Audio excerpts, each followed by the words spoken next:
Hi, this is Mr. Sapone here, and I am bringing you the third part in my unit conversion series. In the first part, we kind of had an introduction to units. We looked at what they were, why they are important, why we need them. In the second part, we learned how to convert units, convert numbers or measurements from one unit into another. And now we're going to review that a little bit, and we're going to basically do some more challenging problems. We're going to take it a step further. So if you forgot, on this slide I do have the rules, the 6 rules for converting units, and I kind of have the color coordinated layout of how we convert them. Remember, the unit, you always start with the unit you want to change. You're going to multiply that by some blank fraction. The unit you want to change also goes in the denominator of your conversion factor. The unit you're changing into goes in the numerator and also the final answer. So we kind of have that set up here. And let us do 2 very simple problems just to refresh this. And let's say we wanted to convert 3 yards into feet. We're always going to start with what we want to convert, 3 yards. We're multiplying that times a blank fraction. The unit we want to get rid of, yards, always got to go in the denominator. The unit we want to convert into, got to go into the numerator. So feet has to go up here. We also know that feet is going to go into the final answer. What is the relationship between yards and feet? Well, 1 yard is 3 feet. These yards are going to cancel. Units cancel in division. Multiply across. 3 times 3 is 9. 9 divided by 1 is still 9. Final answer, 9 feet. Relatively simple. Same thing. 3 meters into centimeters. 3 meters times some blank fraction. We're going into centimeters, so that's got to go up here. Also in our final answer, we want to get rid of meters. Meters has to go down here. And if you did not know this, if you didn't cover the metric system yet, 1 meter is 100 centimeters. What happens to the meters? They cancel. Units cancel in division, like units cancel. 3 times 100, we multiply across. 3 times 100 is 300. Divided by 1 is still 300. So the answer is 300 centimeters.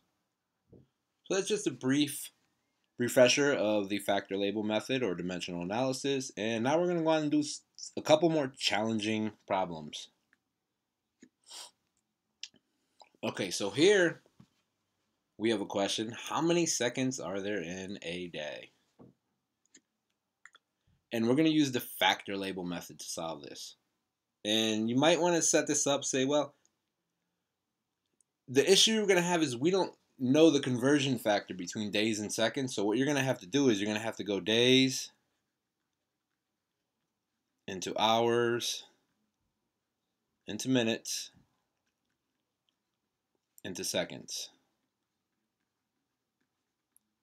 So we're going to start with 1 day. And we're going to multiply it by a blank fraction. And the unit I want to get rid of, got to go down here, day. 1 day. And I'm going to convert this into hours first. How many hours are in a day? 24. We really didn't even have to do this first step, but I just wanted to show it. Equals 24 hours. Now I'm going to convert this 24 hours into minutes using the same process. The unit I want to convert, sorry, that should be 24. Let's just start that over. 24 hours. Now I'm going to convert that 24 hours into minutes using the same process. I have 24 hours. I want to get rid of hours. So hours got to go down here. 1 hour is going to be 60 minutes. That's the conversion factor. Hours are going to cancel. I'm left with minutes. It's going to equal minutes. And if you put 24 times 60 in your calculator, you will come up with 1,440. So every single day has 24 hours. It also has 1,440 minutes. That's another definition of a day. The last step, I'm going to take that 1,440 minutes and I'm going to convert it into seconds. Same process. I'm starting with 1,440 minutes, multiplying it by a blank fraction. The unit I'm starting with got to go in the denominator. 1 minute. The unit I want to go into goes in the numerator. This is seconds. This is also my final unit in the answer. 1 minute is how many seconds? Obviously 60. The minutes do cancel. Units cancel in division. I'm going to multiply across. 1440 times 60 divided by 1. 1440 times 60 is 86,400. So that's how many seconds there are in a day. And that's how we answer that question. I will eventually give you more problems of a similar vein. You're going to tell me how many seconds have elapsed since the dinosaurs started to kind of go extinct 65 million years ago, or how many seconds have you lived. I'll ask you questions like that. And you're going to do a multi-part conversion problem, just like this.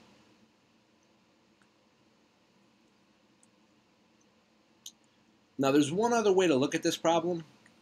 I did it in steps. 1 day times 24 hours divided by a day. These days are going to cancel.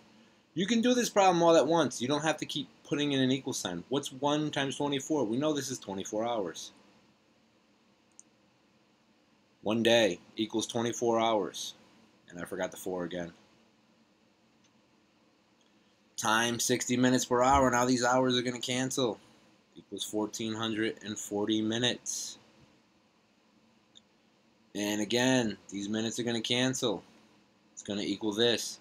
The point, I'm not trying to confuse you with this, but what the point I'm trying to show is as you get more sophisticated, you don't have to keep putting in the equal sign. And if you need to do that, that's absolutely fine. You'll get the correct answer every time. But you could do this entire problem in one step. 1 times 24 times 60 times 60 equals 86,400. And actually, these days cancel. The hours cancel. The minutes cancel. You're only left with seconds. In each case, then you're going to divide it by 1, but anything divided by 1 is itself. So as you go along and you get more comfortable converting units, you can kind of stop putting an equal sign and stop segregating each conversion. You can do multiple conversions in one shot. Either way, the answer is the same, though, so hopefully I'm not confusing you with this. But again, this is actually an easier way, I'd say a more concise or efficient way to do it. But either way, you'll get the same answer. So. And now we have a really challenging problem.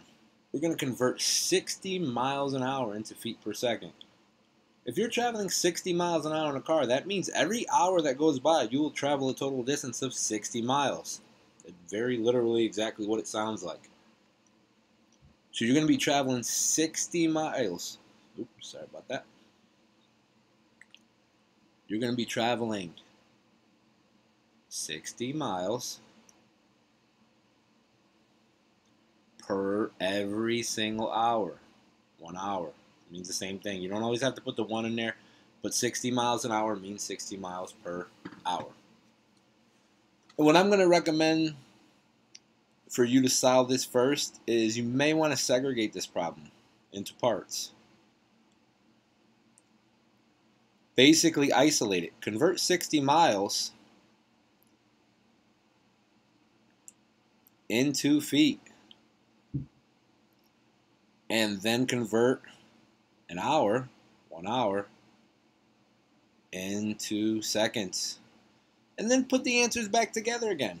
All you got to do is combine the answers again. Once you get those numbers, combine them. It'll be some second, some feet. Put them back together. And you can divide the top by the bottom. That might be the easiest way for you to do this when starting out, because it is a multiple part conversion. But let's see what we get. So 60 miles an hour in the feet. Let's do that one first. So we're starting with 60 miles. And notice I told you that 1 mile is 5,280 feet. We're starting with miles, so miles must go in the, hopefully you're saying, denominator right now. Mile has to go down here. I want to convert that into feet.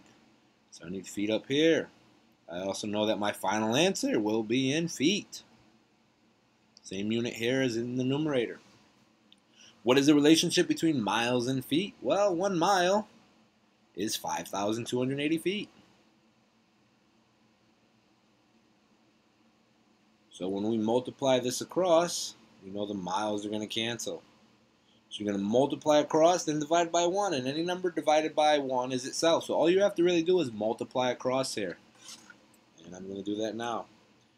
And 60 times 5,280 is going to be 316,800 feet. So what that means is you will go 316,800 feet in that hour. That's what 60 miles translates into in terms of distance. So let's just plug this back in up here. 316,800. Now we need to figure out how many seconds are in an hour, and we did a similar problem to this. So let's take 1 hour and convert it into seconds. We have 1 hour. The unit we're starting with must go in the denominator. 1 hour is 60 minutes. Most people don't know how many seconds are in an hour, so we're going to say 1 hour is 60 minutes. And these hours are going to cancel. 1 times 60 is 60. So this equals 60 minutes. We know an hour is 60 minutes. Now we're going to convert 60 minutes into seconds. And again, there's a lot of steps to this problem. And this is why I told you to get into the habit of not just writing down a number on your paper, but actually showing the steps, showing how these units cancel. So if we have 60 minutes, the unit I'm starting with is the unit we want in the denominator. So 1 minute is going to be 60 seconds. Final answer, these minutes we know are going to cancel in division. 60 times 60 will be 3,600. There are 3,600 seconds in an hour. So I'm going to plug that back in. We have 3,600 seconds. So what this means, 60 miles an hour, it is the same exact speed as going 316,800 feet in 3,600 seconds. That's the same exact speed. Because an hour is 3,600 seconds. You will actually go 60 miles every 3,600 seconds because an hour is 3,600 seconds. Or you would go 316,800 feet in 3,600 seconds. To finish this, now we need to just kind of solve this problem. We don't want to leave it in this form. So we're going to take the numerator, we're going to put it in our calculator, we're going to press the division key, and we're going to divide it by 3,600. So let's see what we get. 316,800 divided by 3,600. Enter 88. So it turns out that when you're going 60 miles an hour, you're traveling 88 feet per second. That's the same exact speed. That's like a conversion factor. If you're on a highway going 60 miles an hour, you are going 88 feet per second.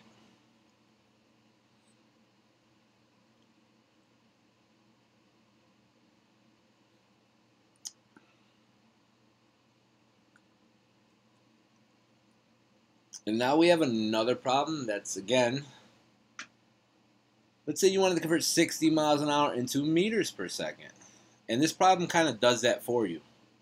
Except they don't break it into parts like we did. They don't convert 60 miles into meters and then convert hours or 1 hour into seconds and then put them back together again. They don't break it into two parts. As you become more sophisticated, you could actually do a problem like this all in one step. We have a mile here. It's going to cancel with this mile. We have a kilometer. It's going to cancel with this kilometer in division. We have an hour up top, an hour in the bottom. We have a minute up top and a minute in the bottom. And the only units we are left with is a meter and a second. This is the commutative property of multiplication and division. So basically, they put all the conversion factors in, and they did it all in one step. As you become more sophisticated, you can probably do this. For my freshman physical science students, I would probably stick with breaking them into parts. For physics students, this is your level of sophistication. This is your method of choice. This is probably what I'm going to be looking for. You should be able to do these all in one step, especially for those of you who've had me twice. Because if you've taken me freshman year, you've done this, and now you're doing it again, and possibly in chemistry as well. So again, this can be done all in one step. 60 miles an hour is the same thing as 26.8 meters per second. And on the next slide, I kind of give you a very similar problem. You could actually cheat a little bit and kind of look at this one and set it up. That's why I did that. I did this all in one step, or you could do it in steps. Well, let's see what we got on the next slide. You're going to convert 35 miles an hour into meters per second, assuming that 1 mile is 1.609 kilometers, and 1 kilometer is 1,000 meters. So I want you to do this conversion. I want you to set it up and show me all work. Now, you could do it in parts if you want. I don't care. 35 miles into meters. And then you can do 1 hour into seconds. And you might already know that it's going to be 3,600, right? We've done that problem a couple times now. That should come out to be 3,600. Show me the work. And then you can put these back together again. Or you can try and get sophisticated and more or less do what they did on the last slide. And again, I'll scroll back to that so you can see it. You can try to do this all in one step. And again, really, I believe you were converting 35. I believe you were converting 30. So the only thing you're really doing is you're going to change this and kind of multiply across. This number times this, times this, times this, times this. And once you get some final answer, you're going to divide it by 1, divide it by 1, divide it by 1, divided by 60, divided by 60 equals. And you can do that problem all in one step. You don't have to do it in multiple steps, but whatever way you feel comfortable with right now, that's the method I recommend. So you basically have your assignment right there. Please complete it, and I will see you soon. This is Mr. Sapone, out.